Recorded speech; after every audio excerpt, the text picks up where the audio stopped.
Hello everyone, कैसे हो आप सभी। आशा करती हूँ सभी अच्छे होंगे। मैं दीपा और मैं आपको ये बताना चाहती हूँ कि अचीवर्स ऑनलाइन क्लासेस में अब आपका पीजीटी ज्योग्राफी और नेट ज्योग्राफी का सिलेबस भी अवेलेबल है। पेड कोर्स अवेलेबल है। आप पूरा कोर्स कर सकते हो ज्योग्राफी के पीजीटी लेवल के लिए और नेट लेवल के लिए अचीवर्स एकेडमी ऐप पर जाकर। ठीक है, तो अचीवर्स एकेडमी ऐप पर पूरा संपूर्ण सिलेबस जो आपका पीजीटी ज्योग्राफी की बात करें और नेट का, देखो पीजीटी ज्योग्राफी और नेट अधिकतर क्या ये लगा लो आपका 90% जो सिलेबस होता है ना पीजीटी ज्योग्राफी और नेट का सेम होता है। ठीक है, आपका पीजीटी में भी वही टॉपिक होते हैं और नेट में भी वही टॉपिक होते हैं। कई बार 2-4 टॉपिक आपके अलग से ऐड हो जाते हैं। नेट की बात करें तो नेट के अंदर थोड़ा डीपली चीज़ें हो जाती हैं, बट यहाँ पर मैं जो आपको कराऊंगी ना, आपको नेट लेवल की जियो पढ़ाऊंगी। यानी आप मेरी पढ़ाई हुई जियो के बाद नेट भी दे सकते हो और पीजीटी भी दे सकते हो। कोई भी एग्ज़ाम दोगे, आपसे मैं शर्त लगा लो चाहे मुझसे, वो आपका ईजिली क्रैक हो जाएगा। आप पास आउट कर जाओगे उस एग्ज़ाम को, चाहे वो आपका DSSB हो, KVS हो, NVS हो। अब देखो, आपको ये कभी भी नहीं मिलेगा ऐप पर कि KVS का पीजीटी कोर्स ये है, जियो का DSSB का ये है, क्योंकि आपकी ज्योग्राफी में सेम टॉपिक होते हैं जो आपके पीजीटी लेवल पर आते हैं। कई बार किसी टॉपिक से क्वेश्चन पूछ लेता है एग्जामिनर, कई बार किसी से। तो DSSB में कुछ अलग टॉपिक होते हैं पर सिलेबस सारा सेम होता है। DSSB में मान लो इन टॉपिक से पूछ लिया, KVS में मान लो ये टॉपिक ज़्यादा पूछे जाते हैं, HTET में ये पूछे जाते हैं। तो कुछ ऐसा सिस्टम होता है और हर साल का भी भाई सेम सिस्टम नहीं होता। किस साल किसी एरिया से क्वेश्चन आते हैं, किस साल किसी एरिया से। तो हमारा जो लक्ष्य रहेगा, एम रहेगा, वो क्या रहेगा, पूरी जियो को पढ़ना। ठीक है, यानी आपके वो सारे टॉपिक करवाना जो आपके पास्ट में आए हैं और फ्यूचर में आ सकते हैं और प्रेजेंट में तो आ ही रहे हैं। तो चलिए आज एक बार नज़र डाल लेते हैं अपने ज्योग्राफी के पीजीटी लेवल के सिलेबस पर और आपके नेट लेवल की। सबसे पहले ये मैंने कुछ लिखा हुआ है जियोमॉर्फोलॉजी, यानी आपकी भू आकृति विज्ञान। भू आकृति विज्ञान की अगर बात करें तो आपकी इसमें जो टॉपिक रहेंगे, सबसे पहला रहेगा आपका अंतर्जात और बहिर्जात बल। ठीक है, एक्सोजेनेटिक एंड एंडोजेनेटिक फोर्सेस। इसके अंतर्गत आप बहुत सारे बलों को पढ़ोगे, संपीड़न, तनाव, वलन, घर्षण। DSSB में यहाँ से क्वेश्चन बहुत पूछे जाते हैं और HTET में भी आते हैं। समवलन, वलन, ये इसी का ही पार्ट है भाई। नेक्स्ट आता है आपका अपक्षय और अपर्दन। ये भी हम पूरा डिटेल में पढ़ेंगे। कई बार आपको पता भी नहीं होता और क्वेश्चन आ जाता है कि कहाँ से आया, वो इसी तरह के टॉपिक्स में से आता है। नेक्स्ट, महाद्वीपीय विस्थापन का सिद्धांत वेगनर महोदय ने दिया। इसको पूरा डिटेल में स्टडी करेंगे। काफ़ी चीज़ें आती हैं आपके HTET पीजीटी लेवल में और आपके KVS में भी यहाँ से क्वेश्चन देखा जा चुका है, NVS में भी आता है। प्लेट विवर्तनिकी का सिद्धांत प्लेटों से संबंधित है। भूकंप और ज्वालामुखी पूरी तरह बेस्ड रहते हैं इस सिद्धांत पर और ये भी आपका इंपॉर्टेंट है for every competitive exam. DSSB, KVS, NVS, PGT level, her exam में यहाँ से क्वेश्चन आता है और नेट लेवल में भी। भू आकृतिक चक्र, ये जो आपका टॉपिक रहेगा, ये DSSB, पीजीटी और आपके नेट के लिए सबसे मोस्ट इम्पोर्टेंट है। वहाँ पर ज़्यादा क्वेश्चन देखे जाते हैं इससे। और HTET में भी भाई अब की बार भू आकृतिक चक्र से क्वेश्चन आया था, इसलिए मैं आपको ये भी पूरा अच्छी तरीके से डिफाइन कराऊंगी। नेक्स्ट आता है अपना पवनों द्वारा निर्मित सतलाकृतियाँ, यानी पवन जो सतलाकृतियाँ बनाती है वो। आप देखते हो ना नेट के एग्जाम में, DSSB में, HTET में हमेशा 2 क्वेश्चन आते हैं जो सतलाकृतियों से निर्मित होते हैं, जैसे पवन द्वारा, नदी द्वारा, हिमनदी द्वारा, तटीय सतलाकृतियाँ, भूमिगत जल द्वारा निर्मित सतलाकृतियाँ। तो ये आपके हर एग्जाम के लिए इंपॉर्टेंट है। नेक्स्ट, पृथ्वी की आंतरिक संरचना, internal structure of the earth. ये तो आपके TGT लेवल के लिए भी इंपॉर्टेंट है। TGT, PGT, आपका नेट लेवल सबके लिए इंपॉर्टेंट है ये टॉपिक। नेक्स्ट पढ़ेंगे हम चट्टानें, जिसमें आग्नेय, अवसादी, रूपांतरित और भूकंप के बारे में पूरा डिटेल से, और ज्वालामुखी। और वर्ल्ड के अंदर भी भूकंप पढ़ेंगे और वर्ल्ड के अंदर वोल्केनो भी पढ़ेंगे और इंडिया के अंदर तो जब इंडिया पढ़ेंगे तब पढ़ेंगे। तो ये थी आपकी जियोमॉर्फोलॉजी जो पूरा डिटेल से कराई जाएगी। नेक्स्ट आती है आपकी क्लाइमेटोलॉजी यानी जलवायु विज्ञान। जलवायु विज्ञान में भैया हम वायुमंडल के बारे में पढ़ेंगे, वायुमंडल की संरचना और संगठन यानी layers of the atmosphere and सममंडल, विषम मंडल और संगठन यानी वायुमंडल किस किस से बना है, वो सारी चीज़ें। जलवाष्प, आपके जो इंपॉर्टेंट क्वेश्चन है ना वायुमंडल से, वो सारे यहीं से आते हैं। जैसे भाई अभी एक क्वेश्चन आया हुआ था ना कि एचटेट में था कि गोधूलि बेला किसे कहते हैं, जब सुबह और शाम सूर्य के चारों ओर कुछ रंगीन कलर का आकाश छा जाता तो उसे क्या कहते हैं। तो इस तरह के क्वेश्चन। नेक्स्ट, सूर्य ताप उष्मा बजट, पृथ्वी का उष्मा बजट, सूर्य की किरणों को धारण करने वाला, पूरा डिटेल में स्टडी करेंगे। आपके DSSB में यहाँ से क्वेश्चन आता है। तापमान, तापमान, वायु दाब, पवने, हर एग्जाम में यहाँ से क्वेश्चन देखे जाते हैं पवनों से। ठीक है, आपका KVS हुआ, NVS हुआ, उसके अलावा एचटेट में भी यहाँ से क्वेश्चंस आते हैं। वायु राशि और वाताग्र, ये कोई नहीं कराता पर ये आपके PGT लेवल में यहाँ से क्वेश्चन जरूर आता है, एक आधा क्वेश्चन वाताग्र और वायु राशि से, तो इसे भी हम पूरा डिटेल में स्टडी करेंगे।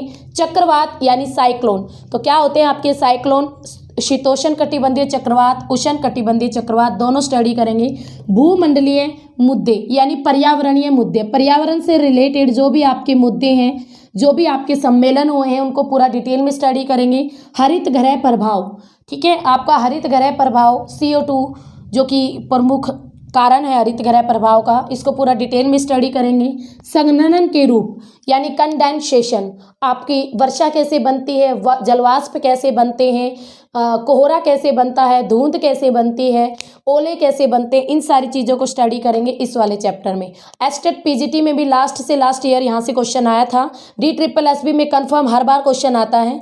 ठीक है, कोपेन और थॉर्नवेट का जलवायु वर्गीकरण, इसको तो हर कोई जानता है कि आपके PGT के हर एग्जाम में यहाँ से क्वेश्चन आता ही आता है। मोस्ट इंपॉर्टेंट टॉपिक क्लाइमेटोलॉजी, और नेट के लिए भी ये जितने भी ये टॉपिक मैंने यहाँ पे लिखवाए हैं सारे के सारे मोस्ट इंपॉर्टेंट हैं। नेक्स्ट आता है भाई आपका ओशियनोलॉजी यानी समुद्र विज्ञान। समुद्र विज्ञान में सबसे पहले पढ़ेंगे हम महासागर के ऊंचावचों के बारे में, जैसे मगन तट, मगन ढाल, ठीक है, वितल गहरे मैदान, समुद्री पर्वत, इन सबको डिटेल में स्टडी करेंगे। नेक्स्ट पढ़ेंगे हम महासागरों का विवरण, आपके महासागर में कौन कौन सी कैनियंस है, कौन से बेसिन पाए जाते हैं, कौन कौन सी कटक पाई जाती है किस महासागर में, इस चीज़ को स्टडी करेंगे। अंत्य समुद्री कैनियंस और कैनियन से रिलेटेड जितने भी सिद्धांत हैं फॉर नेट लेवल आपके मोस्ट इंपॉर्टेंट है, कई बार PGT में भी यहाँ से क्वेश्चन आ जाता है, तो इसको भी डिटेल से स्टडी करेंगे। नेक्स्ट आता है आपका ज्वार भाटा यानी tides. Tides most important for every competitive exam. आप देखोगे ना आपकी ज्वार भाटा TGT लेवल, PGT लेवल और नेट लेवल, तीनों लेवल्स के लिए मोस्ट इंपॉर्टेंट टॉपिक है, हर लेवल में इससे क्वेश्चन आता है, तो पूरा डिटेल से स्टडी करेंगे। उसके अलावा ज्वार भाटा से संबंधित जितने भी सिद्धांत हैं उन सिद्धांतों को भी पूरा डिटेल में हम पढ़ेंगे। नेक्स्ट आता है आपका महासागरीय धाराएं। महासागरीय धाराओं को भी पूरा डिटेल में पढ़ेंगे। इकोलॉजी सिस्टम, पारिस्थितिकी तंत्र, ये आपके कुछ इन्वायरमेंट के टॉपिक में भी आता है, इकोलॉजी सिस्टम। ठीक है, इन्वायरमेंट में भी जो PRT स्टूडेंट होते हैं वो इन्हें पढ़ते हैं। हम यहाँ पर भी इनको पूरा डिटेल से स्टडी करेंगे for PGT level, NET level. महासागरों की तापमान, महासागरों की लवणता, इसको भी अच्छी तरह से पढ़ेंगे। आपके बायोम, विश्व के प्रमुख बायोम यानी उष्णकटिबंधीय बायोम, उसके अलावा आपके जो अलग अलग बायोम है, अलग अलग समुद्री घास बायोम, पर्वतीय बायोम, इन सबको डिटेल में स्टडी करेंगे। नेक्स्ट आता है आपका पर्यावरण संरक्षण और पर्यावरण प्रबंधन। पर्यावरण का संरक्षण कैसे होता है और उसका प्रबंधन कैसे किया जाता है, पूरा डिटेल से स्टडी करेंगे, पर्यावरण कैसे बचाते हैं। और फिर हम पढ़ेंगे पर्यावरण प्रदूषण। ठीक है, और नेक्स्ट आता है भैया आपका निक्षेप।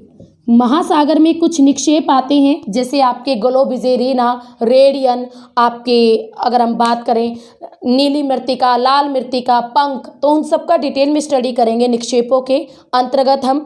ठीक है, क्योंकि ये समुद्र के अंदर आपके काफ़ी पूछे जाते हैं। और इसी में ही नेक्स्ट टॉपिक आता है हमारा क्या, परवाल भित्तियाँ। परवाल भित्ति, कोरल रीफ और परवाल भित्ति से रिलेटेड सिद्धांत आपके PGT लेवल के लिए मोस्ट इंपॉर्टेंट है और नेट के लिए भी। तो डार्विन का अवतलन सिद्धांत नेट का ऐसा क्वेश्चन है जो हर बार पूछा जाता है। तो परवाल भित्ति क्या होती है, कितने प्रकार की होती है, और इससे रिलेटेड जो जो थ्योरीज हैं सारी हम अच्छी तरह से डीपली स्टडी करेंगे। नेक्स्ट आती है आपकी जो ब्रांच है जनसंख्या भूगोल। जनसंख्या भूगोल से आपके मोस्ट इंपॉर्टेंट टॉपिक निकलते हैं, जैसे आपका जनसंख्या वितरण, जनसंख्या घनत्व, दोनों सेम ही है ये टॉपिक। तो जनसंख्या वितरण और घनत्व, और उसके अलावा जनसंख्या और संसाधन, जनसंख्या वृद्धि। ठीक है, इन सब में अगर हम बात करें, यहाँ पर जो हम जनसंख्या भूगोल पढ़ने वाले हैं ये वर्ल्ड लेवल की होगी। ठीक है, वर्ल्ड लेवल की पढ़ेंगे। उसके अलावा जनांकीय संक्रमण मोस्ट इम्पोर्टेंट, और इसी जनांकीय संक्रमण में आप माल्थस का जनसंख्या संबंधी सिद्धांत को भी अच्छी तरह से रीड अप करोगे। नगरीय संरचना के सिद्धांत most important for KVS exam. नगरीय संरचना के सिद्धांत से हर बार केवीएस एग्जाम में 1 या 2 क्वेश्चन हमेशा आते रहे हैं। डायग्राम देगा, सीधा पूछेगा नंबर 3 पर कौन सा किस प्रकार का स्थल है, ऐसे क्वेश्चन आता है। तो नगरीय संरचना के सिद्धांत और क्रिस्टालर का केंद्र स्थल सिद्धांत, क्रिस्टालर महोदय का जो केंद्र स्थल सिद्धांत है, जो उसकी सेंट्रल प्लेस थ्योरी है, ये भी मोस्ट इंपोर्टेंट है फॉर नेट के एग्जाम में यहाँ से हर बार क्वेश्चन आता ही आता है। नेक्स्ट है जनसंख्या संगठन। जनसंख्या संगठन, ठीक है, जनसंख्या, इसमें आप आयु वर्ग पढ़ोगे, लिंगानुपात पढ़ोगे, साक्षरता पढ़ोगे वर्ल्ड लेवल पर, और आपकी पिरामिड पढ़ोगे। जनसंख्या से रिलेटेड जो भी पिरामिड होते हैं वो सारे पिरामिड पढ़ोगे, और आपकी व्यवसाय पढ़ोगे, प्राथमिक व्यवसाय, द्वितीयक व्यवसाय, तृतीयक। तो पूरा वाइड चैप्टर है जनसंख्या संगठन, तो पूरा डिटेल से इसे स्टडी करेंगे। नेक्स्ट आपका प्रवास, माइग्रेशन, और प्रवास में भैया आप प्रवास के सिद्धांत भी पढ़ोगे, अलग अलग विद्वानों ने जो सिद्धांत दिए हैं। इमिग्रेशन क्या है, आपका एमिग्रेशन क्या है, सब कुछ पूरा डिटेल से स्टडी करेंगे। तो जनसंख्या भूगोल के अंतर्गत आपके पीजीटी और नेट लेवल में ये सारे टॉपिक आते हैं। नेक्स्ट की बात करते हैं आपके जियोग्राफिकल थॉट। जियोग्राफिकल थॉट, इसमें आपके बहुत सारे टॉपिक बनते हैं। सबसे पहले पढ़ोगे आप ग्रीक विद्वानों के बारे में। ग्रीक, इन्हें यूनानी भी कहते हैं। तो यूनानी विद्वान जो थे ज्योग्राफी के, जिन्होंने क्या क्या किया, ठीक है, जैसे आपका हेरोडोटस हो गया, आपका प्लेटो हो गया, तो इन सब के बारे में पूरा डिटेल से स्टडी करेंगे। हिकेटियस हो गया। फिर हम पढ़ेंगे रोमन विद्वान, जैसे आपके स्ट्रैबो था, उसने क्या क्या किया जियो में। फिर अरब विद्वान, अल-ब्रूनी, अल-मसूदी, इब्न हक्कल, तो बहुत सारे थे, इनको भी पूरा डिटेल से स्टडी करेंगे। आधुनिक भूगोल, इसके अंतर्गत भी काफ़ी विद्वान आते हैं, आपके जियोग्राफर आते हैं। जर्मन और फ्रांसीसी भूगोलवेता, जैसे आपका विडाल डी ला ब्लास, जेन ब्रून्स हो गया, ठीक है, तो यहाँ पर भी पूरा डिटेल से स्टडी करेंगे इनको। ब्रिटिश और अमेरिकी भूगोलवेता, ब्रिटिश के अलग है, अमेरिकी के अलग है, दोनों भूगोलवेताओं को रीड किया जाएगा। आपकी परिमाणात्मक क्रांति और मात्रात्मक क्रांति, यानी क्वांटिटेटिव रिवोल्यूशन, इसको भी डिटेल से स्टडी करेंगे, कई बार यहाँ से भी क्वेश्चन आते हैं। प्रत्यक्षवाद और व्यवहारवाद क्या था, इसको भी डिटेल से पढ़ा जाएगा। और ये तीनों मोस्ट इंपॉर्टेंट है फॉर पीजीटी लेवल और आपके नेट लेवल। निश्चयवाद, संभववाद और नवनिश्चयवाद, इनको भी डिटेल से स्टडी करेंगे। नेक्स्ट आता है आपका मानववादी भूगोल और आपके परिवर्तनशील चिंतन फलक, यानी पैराडियम्स। पैराडियम्स से भी कई बार एक क्वेश्चन देखने को मिलता है। तो ये थी आपकी ज्योग्राफिकल थॉट, जो कि पीजीटी लेवल और नेट लेवल दोनों के लिए इंपॉर्टेंट है। नेक्स्ट आती है आपकी ब्रांच आर्थिक भूगोल, यानी इकोनॉमिक ज्योग्राफी। इकोनॉमिक ज्योग्राफी में आप संसाधनों के बारे में पढ़ोगे, खनिज संसाधन और उनका संरक्षण कैसे किया जाए। नेक्स्ट इसमें थ्योरीज आती हैं भाई, सिद्धांत, जैसे कृषि का स्थानीयकरण का सिद्धांत, वेबर और लोस का उद्योग अवस्थिति सिद्धांत, उनको डिटेल से पढ़ेंगे। विश्व के प्रमुख महासागरीय जलमार्गों को पढ़ेंगे, क्योंकि आपके पीजीटी लेवल में यहाँ से हर बार क्वेश्चन आता ही आता है। तो कौन कौन से महासागर हैं, किस किस नंबर के हैं, सारे डिटेल से स्टडी करेंगे। आंतरिक जलमार्ग कौन से हैं और विश्व में जो व्यापार है वो कैसा है, उसको भी थोड़ा बहुत पढ़ेंगे। तो ये था आपकी इकोनॉमिक ज्योग्राफी। नेक्स्ट आती है आपकी प्रादेशिक भूगोल। इसमें कुछ ज़्यादा टॉपिक नहीं बनते, इसमें केवल भारत में प्रादेशिक नियोजन पढ़ेंगे कि भारत को कितने प्रदेशों में बांटा अलग अलग विद्वानों ने।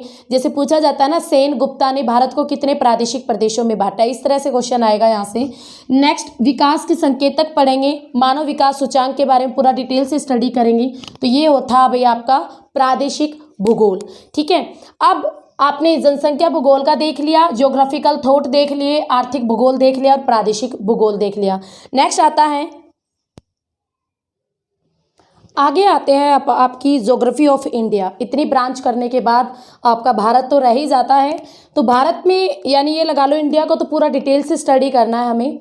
तो सबसे पहले इसका जनरली इंट्रोडक्शन पढ़ेंगे, जनरल, ठीक है, कि भारत में कौन सी रेखाएं हैं, कितना क्षेत्रफल है, क्या रैंकिंग है, सब चीज़ों में।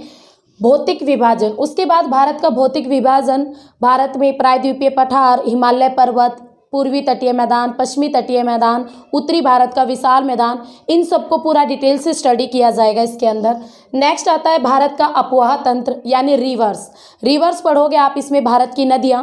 नेक्स्ट आपकी झीलें और जलप्रपात, भारत में कौन कौन सी झीलें हैं, कौन सी बड़ी है, कैसी हैं, और भारत के वाटरफॉल पढ़ेंगे, कौन सा सबसे ऊंचा है, किस नदी पर है और कैसे हैं। नेक्स्ट आएगा आपकी भारत की जलवायु और उसको प्रभावित करने वाला मानसून, मानसून के बारे में पूरा डिटेल से स्टडी करेंगे। मानसून से आपके बहुत क्वेश्चन बनते हैं, आप देखते हो हर बार आता है, DSSS में भी मानसून से हर बार क्वेश्चन आता है, ठीक है। नेक्स्ट पढ़ेंगे हम सोइल यानी मिट्टी, मिट्टी तो ऐसा टॉपिक है कि हर कॉम्पिटिटिव एग्जाम में एक क्वेश्चन जरूर देखने को मिलता है मिट्टी से, PGT लेवल की बात करें आपके नेट लेवल की। नेक्स्ट आता है आपका प्राकृतिक वनस्पति और वन, भारत के वन, भारत में कौन कौन से वन हैं, जो पतझड़ी वन, सदाबहार वन, मैग्रोव वन, वेलांचली वन, सभी को पूरा डिटेल से स्टडी करेंगे। नेक्स्ट आएंगे भारत की कृषि और भारत में पशुपालन कैसा है, उसको पूरा डिटेल से स्टडी किया जाएगा। भारत में सिंचाई, एक क्वेश्चन कई बार आ ही जाता है कि नहरों द्वारा कितनी सिंचाई होती है, नलकूपों द्वारा कितने एरिया की होती है, ऐसे। नेक्स्ट आएगा भारत में खनिज संसाधन, पूरा सारे जितने भी खनिज है, लोहा, कोयला, पेट्रोल, सबको पूरा डिटेल से स्टडी करेंगे। नेक्स्ट भारत के प्रमुख उद्योग जैसे Tata iron and steel company, Visvesvaraya उद्योग, राउरकेला उद्योग, विशाखापट्टनम स्टील उद्योग, तो इन सभी स्टील उद्योगों को या और भी अन्य जितने भी उद्योग हैं, इंडस्ट्री है, उनको डिटेल से स्टडी किया जाएगा। नेक्स्ट आएंगे आपके ऊर्जा संसाधन और फिर उसके बाद पढ़ेंगे परिवहन, परिवहन में भारत में जो जल मार्ग है, वायु मार्ग है, रेल मार्ग है और सड़क परिवहन, सबको पूरा डिटेल से स्टडी करेंगे। नेक्स्ट आएंगे भाई भारत में नेशनल पार्क और वन्य जीव अभ्यारण्य, और उसके बाद भारत की जनगणना, और जनगणना तो एक ऐसा टॉपिक है कि सारे एग्जाम में आपका एक क्वेश्चन जरूर देखने को मिलता है, चाहे कितना ही हाई लेवल का एग्जाम हो, जनगणना से क्वेश्चन जरूर आता है। नेक्स्ट आएगा आपके औद्योगिक प्रदेश, भारत में जो औद्योगिक प्रदेश हैं जैसे आपका मुंबई औद्योगिक प्रदेश, और ठीक है, आपके विशाखापट्टनम औद्योगिक प्रदेश, मुद्रई औद्योगिक प्रदेश, जहाँ पे आपके जो PGT लेवल है ना, DSSS में यहाँ से क्वेश्चन आता है और KVS में भी यहाँ से एक क्वेश्चन देखने को मिलता है। पर्वत, कॉमन टॉपिक और दर्रे, यहाँ से तो हर बार क्वेश्चन आते ही आते हैं, आपका कोई भी लेवल हो। बंदरगाहों की बात करें यानी सी पोर्ट, तो भाई भारत में जो भी बंदरगाहें हैं उनसे भी एक क्वेश्चन बनता ही बनता है। हरित क्रांति, कई बार आपके हरित क्रांति से भी क्वेश्चन आ जाता है, भारत में हरित क्रांति जो आई थी। उसके बाद ये कुछ ऐसे टॉपिक हैं जो कि आपको पढ़ने हैं, तो ज्योग्राफी ऑफ इंडिया में ही मैं आपको करा दूंगी। कई बार ये टॉपिक ऐसे हैं आपके किसी भी भूगोल में नहीं आते, फिर भी हम इन्हें पढ़ते हैं एग्जाम के पॉइंट ऑफ व्यू से, क्योंकि सीधे क्वेश्चंस बनते हैं इनसे। तो सौर मंडल यानी सोलर सिस्टम पूरा डिटेल में स्टडी करेंगे। आपका अक्षांश, अक्षांश को पूरे डिटेल में पढ़ेंगे। आपके लैटिट्यूड को पूरा डिटेल से स्टडी करेंगे, लैटिट्यूड, लॉन्गिट्यूड। कैलकुलेट टाइम कि जियो में कैसे कैलकुलेट टाइम किया जाता है, आपके KVS में हमेशा यहाँ से क्वेश्चन आते हैं, HTET PGT में आते हैं, DSSS में आता है यहाँ से क्वेश्चन कैलकुलेट टाइम से। नेक्स्ट आता है आपका माउंटेन यानी पर्वत, वर्ल्ड के पर्वत पढ़ेंगे, भारत के पर्वत पढ़ेंगे इसके अंतर्गत। भारत में भी जो पर्वत है वो अलग से पढ़ेंगे, यहाँ पर हम माउंटेन होते क्या हैं, कितने टाइप के होते हैं, ये चीज़ें पढ़ेंगे। नेक्स्ट भारत के अंदर हम भूकंप और ज्वालामुखी को भी पढ़ेंगे कि भारत का कौन सा एरिया कौन से जोन में आता है, भारत कौन सी पेटी में आता है, तो थोड़ा एक क्लास में इन सब चीज़ों को डिस्कस कर लेंगे। कई बार PGT लेवल में यहाँ से क्वेश्चन आता है। और सभी जो आपके महाद्वीप हैं, सभी महाद्वीपों को, जो आपके 7 महाद्वीप हैं, उनको थोड़ा पढ़ लेंगे, डिटेल से स्टडी कर लेंगे, उनसे भी कई बार क्वेश्चंस बन जाते हैं। तो ये था आपका ज्योग्राफी ऑफ इंडिया और इसके कुछ अलग से भी टॉपिक थे। नेक्स्ट आपके आती है पॉलिटिकल ज्योग्राफी यानी राजनीतिक भूगोल। राजनीतिक भूगोल की बात करें तो इसमें आपके मोस्ट इंपॉर्टेंट टॉपिक बनते हैं। कई बार PGT लेवल का एग्जाम डीपली अगर कंटेक्ट कर रहा है एग्जामिनर, तब आपके यहाँ से क्वेश्चन आते हैं, नहीं तो फिर कई बार आपके नेट लेवल के भी यहाँ से क्वेश्चंस देखने को मिलते हैं। मैकेंडर का हृदय स्थल सिद्धांत, जो मैकेंडर में होते हैं उनका हृदय स्थल सिद्धांत most important for net exam, और स्पाइकमैन की रिमलैंड थ्योरी, ये भी नेट एग्जाम के लिए मोस्ट इंपॉर्टेंट है। एक बार DSSS में यहाँ से क्वेश्चन देखा गया था। नेक्स्ट आपके सांस्कृतिक मंडल, ठीक है। विश्व के जो भी सांस्कृतिक मंडल है उन सभी मंडलों को डिटेल से स्टडी करेंगे। विश्व की भाषाओं को और विश्व की संस्कृति को पढ़ेंगे। मानव प्रजातियों का वर्गीकरण करेंगे, अन्य अनेक विद्वानों द्वारा जो अलग अलग वर्गीकरण किया गया है, ठीक है, गुहा का और भी अन्य विद्वानों का, तो उन सबको पूरा डिटेल से स्टडी करेंगे। नेक्स्ट धर्म पढ़ेंगे, पूरे विश्व में कौन कौन से धर्म है और उनका वितरण पढ़ेंगे विश्व के अंदर। तो ये थी आपकी पॉलिटिकल ज्योग्राफी, जिसमें काफ़ी इंपॉर्टेंट आपके कंडक्ट कुछ टॉपिक बन जाते हैं। नेक्स्ट आता है भाई आपका मानचित्र भूगोल, मैप ज्योग्राफी। मानचित्र भूगोल बच्चे बताने से क्यों इतना डरते हैं और कहते हैं कि मैप से क्वेश्चन आते हैं, बहुत सारे मैप से आते हैं, तो भाई मैप को भी पूरा डिटेल से स्टडी करेंगे हम, चाहे वो कहीं से भी क्वेश्चन दे। आपका मानचित्र पढ़ोगे आप, क्या होते हैं मानचित्र, उनके टाइप अलग अलग प्रकार से, और कैसे थीमेटिक मानचित्र कौन से होते हैं, सतलाकृतिक मानचित्र कौन से होते हैं, पूरा डिटेल में स्टडी करेंगे यहाँ पर। नेक्स्ट आप स्केल पढ़ोगे और स्केल को कैसे निकालते हैं, आरएफ कैसे निकालते हैं, कैसे क्या निकाला जाता है। आपके एचटेट पीजीटी में हर बार 2 या 3 क्वेश्चन होते हैं स्केल से, उसके अलावा केवीएस में भी 2 क्वेश्चन होते हैं, आपके नेट में भी क्वेश्चन होते हैं इससे। नेक्स्ट आता है आपका रेखा चित्र, आपकी क्लाइमोग्राफ और अर्गोग्राफ, टेलर महोदय का क्लाइमोग्राफ, अर्गोग्राफ, और जो रेखाएं होती हैं समताप रेखाएं, समदाब रेखाएं, और आपकी ऊंचावच को प्रदर्शित करने वाली जितने भी चीज़ें होती हैं उन सबको डिटेल में स्टडी करेंगे यहाँ पर। नेक्स्ट पढ़ेंगे हम वितरण मानचित्र यानी डिस्ट्रीब्यूशन मैप, और कौन सी विधियां हैं जिनके द्वारा वितरण मानचित्र को दिखाया जाता है। आपके आरेख आ जाते हैं, दंड आरेख, बार आरेख, उसके अलावा आपकी कुछ बिंदु आरेख, तो ये सारी चीज़ें हम पढ़ेंगे। छायावादी मानचित्र पूरा डिटेल में। नेक्स्ट आता है आपका कलेक्शन ऑफ डाटा, कि जो आपका डाटा होता है, आंकड़े होते हैं, उनको कैसे कैसे इकट्ठा किया जाता है, कौन कौन सी विधियों द्वारा, तो ये सारी चीज़ें डिटेल में यहाँ पढ़ी जाएंगी। नेक्स्ट आएंगे भाई आपके प्रक्षेप यानी प्रोजेक्शंस, और यहाँ से एक क्वेश्चन कई बार देखने को मिल जाता है और बच्चे डरते हैं इस टॉपिक से काफ़ी। नेक्स्ट आता है कार्ल पियर्सन का सहसंबंध सिद्धांत, तो इस सिद्धांत को भी पढ़ेंगे, और स्पीयरमैन का कोटि-क्रम सिद्धांत को भी प्रैक्टिकल के अंदर हम करेंगे। नेक्स्ट आएंगे आपके सुदूर संवेदक और जीआईएस और सुदूर संवेदक, यहाँ से भी आपके क्वेश्चंस देखने को मिलते हैं पीजीटी लेवल पर। अब की बार भी एचटेट में क्वेश्चन आया हुआ था, राडार की फुल फॉर्म पूछी गई थी, तो पूरा डिटेल से स्टडी करेंगे हम इस पार्ट को भी। और लास्ट है भाई आपका विद्युत चुंबकीय स्पेक्ट्रम, विद्युत चुंबकीय स्पेक्ट्रम, ठीक है। तो ये थे आपकी मैप ज्योग्राफी। तो मेरी तरफ से मैं पूरी कोशिश करूंगी आपका एक एक टॉपिक अच्छी तरह से पूरा डिटेल में पढ़ाऊं, और आपका एक भी क्वेश्चन नहीं छूटेगा भाई। अगर फिर भी आपको लगे ना कि मैम आपने ये टॉपिक और कराना है, तो आपको सिर्फ मुझे एक कमेंट डाल देना कि मैम ये टॉपिक और करा दो, आपको वो टॉपिक भी करा दिया जाएगा। ऐसी कोई टेंशन लेने की बात नहीं है। अब की बार आपका पीजीटी चाहे कोई भी लेवल हो एग्जाम का, इजीली क्लियर हो जाएगा, मुझसे लिखवा लो बेशक, ठीक है। तो इन सारे टॉपिक को हम पूरा डिटेल से स्टडी करेंगे अपने पेड कोर्स में, पीजीटी कोर्स में और नेट के कोर्स में। नेट के कोर्स में ये हो सकता है अलग से मिलेगा भाई आपको, पीजीटी से अलग मिलेगा नेट कोर्स, और उसमें आपको कुछ और टॉपिक भी मिलेंगे जो थोड़े डीपली होते हैं, जो पीजीटी में कभी भी नहीं पूछे जाते और नेट में वो हमेशा पूछे जाते हैं।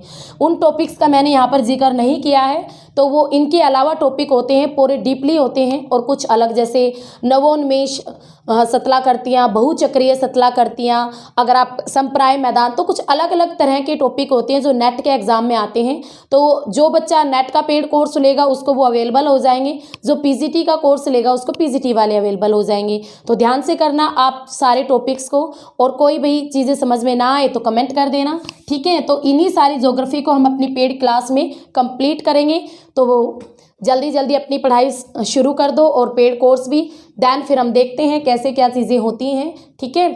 तो ओके जी, अच्छी तरह से पढ़ लेना इन सबको अचीवर्स एकेडमी ऐप पर। Okay, have a nice day.